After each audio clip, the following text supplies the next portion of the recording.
복된 월요일 아침입니다. 뉴욕 베델교회 신성훈 목사입니다. 오늘 우리가 함께 볼 말씀은 학개 1장 말씀입니다. 1절부터 6절까지 말씀 보겠습니다. 다리오 왕 제2년 여섯째 달 곧 그 달 초하루에 여호와의 말씀이 선지자 학개로 말미암아 스알디엘의 아들 유다 총독 수룹바벨과 여호사닥의 아들 대제사장 여호수아에게 임하니라. 이르시되 만군의 여호와가 이같이 말하여 이르노라. 이 백성이 말하기를 여호와의 전을 건축할 시기가 이르지 아니하였다 하느니라. 여호와의 말씀이 선지자 학개에게 임하여 이르시되 이 성전이 황폐하였거늘 너희가 이때에 판벽한 집에 거주하는 것이 옳으냐. 그러므로 이제 만군의 여호와가 이같이 말하노니 너희는 너희의 행위를 살필지니라. 너희가 많이 뿌릴지라도 수확이 적으며 먹을지라도 배부르지 못하며 마실지라도 흡족하지 못하며 입어도 따뜻하지 못하며 일꾼이 삭슬 받아도 그것을 구멍 뚫어진 전대에 넣음이 되느니라. 아멘. 기도하겠습니다. 하나님 감사합니다. 새날을 열어주시고 이 아침 말씀 앞에 우리가 모두 모일 수 있도록 인도하여 주시니 감사합니다. 주님께서 오늘 하루를 열어주신 것처럼 말씀을 통해 우리에게 새 능력을 허락하여 주시고 주님께서 말씀을 통해 우리를 위로하여 주시고 인도하여 주시는 줄 믿습니다. 말씀이 우리에게 주시는 그 인도함 따라 오늘 하루도 주님 말씀에 순종하며 승리하는 우리 모두가 될 수 있도록 인도하여 주옵소서. 감사하며 예수님 이름으로 기도합니다. 아멘. 네, 오늘부터 우리가 함께 보게 될 말씀은 학개 말씀입니다. 학개 선지자는 에스라, 느헤미야 시대에 활동한 선지자입니다. 우리가 잘 아는 것처럼 에스라, 느헤미야 시대는 제2성전 시대의 첫 발걸음이었습니다. 유다가 망했습니다. 유다가 망하고 바벨론의 포로로 끌려갔다가 그들이 하나님께서 허락하신 자유를 얻어 다시 한번 고향으로 돌아오게 됩니다. 예루살렘으로 돌아오게 된 그들의 희망은, 그들의 감격은 이루 말할 수가 없었을 것입니다. 그리고 학개 선지자가 이스라엘 땅에 다시 한번 예루살렘에 정착하기 시작한 유다 백성들을 바라보기 시작합니다. 그들은 그들의 삶의 터전을 가꾸고 있었고 또 그들의 집을 세우느라 정신이 없었던 것 같습니다. 오늘 본문 말씀에 보면 이스라엘 백성들의 의견은 하나같이 아직은 성전을 지을 때가 아닌 것 같습니다 라고 하였다고 합니다. 그리고 오늘 학개 선지자를 통해서 하나님께서 주시는 말씀은 그러면 너희의 집을 지을 때는 맞느냐? 라고 다시 한번 하나님께서 반문하신 것으로 보입니다. 이스라엘 백성이 예루살렘에 돌아올 수 있었던 이유는, 다시 말해 유다 백성이 예루살렘으로 귀환할 수 있었던 이유는 하나님의 성전을 다시 재건하기 위함이었습니다. 표면적인 목적도 그것이었고 하나님께서 유다 백성을 자유하게 하신 분명한 이유도 거기에 있었습니다. 하나님의 성전을 재건하기 위하여. 하지만 지금 유다 백성들은 그들의 삶의 터전을 가꾸고 있고 그들의 집을 짓느라 바쁩니다. 그리고 이렇게 말합니다. 아직은 성전을 지을 때가 아닌 것 같습니다. 하나님이 그렇게 물어보셨죠. 그러면 너희의 집을 지금 지을 때인가?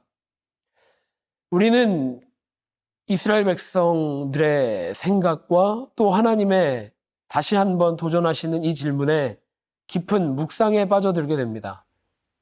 우리 집을 짓는 것이 먼저인가? 아니면 성전을 세우는 것이 먼저인가? 성전은 예배의 공간입니다. 온전히 하나님만을 위한 공간이고 하나님과 이스라엘 백성이 만나는 공간이었습니다. 하나님께 예배하는 공간이고 하나님께 영광을 돌려드리는 공간이었습니다. 이스라엘, 유다 백성이 그 정체성을 확인하는 길은 오직 하나님께 예배하는 것 밖에 없었습니다.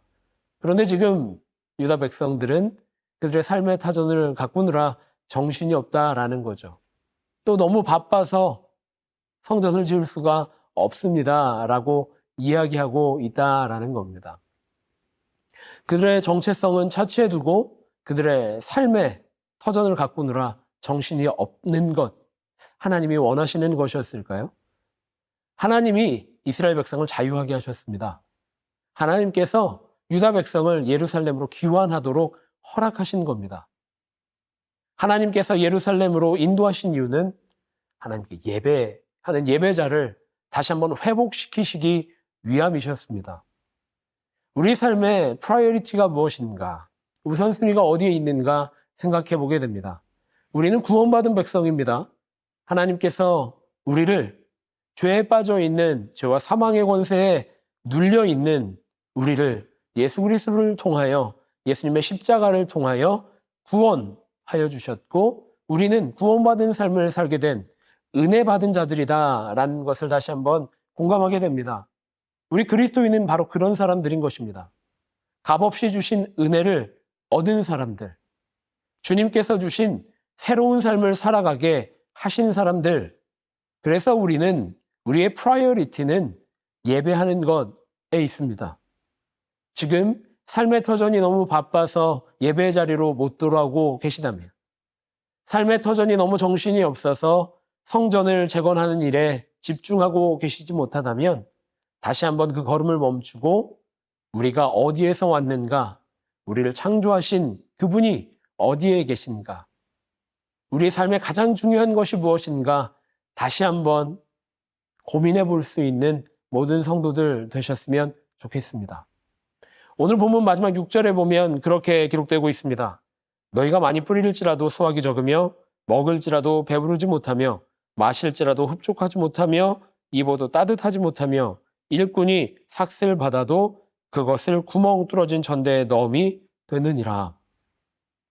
헛수고라는 의미입니다.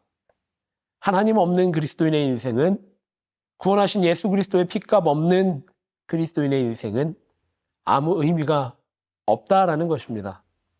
헛고생하고 있다라는 것이죠.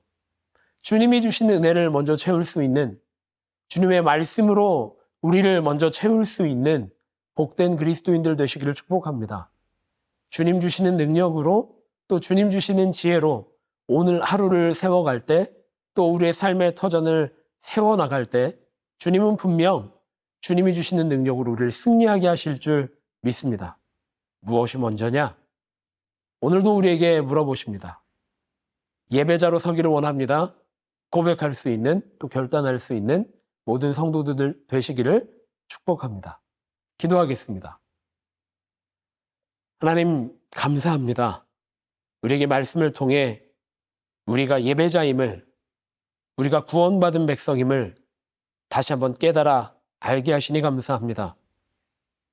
세상 일에 바빠서 우리의 삶의 터전의 복잡함 때문에 때로는 주의 은혜를 놓치고 주님의 말씀을 듣지 못하며 살아갈 때가 너무 많음을 고백합니다. 내가 너무 바빠 신앙생활할 수 없음을 당연하게 고백하며 살았던 우리들을 되돌아봅니다.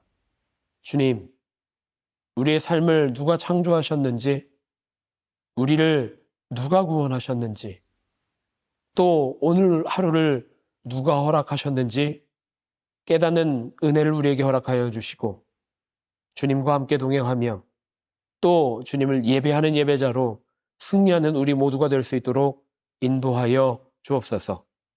오늘 하루 우리를 예배자로 세워주신 예수 그리스도 이름으로 기도합니다.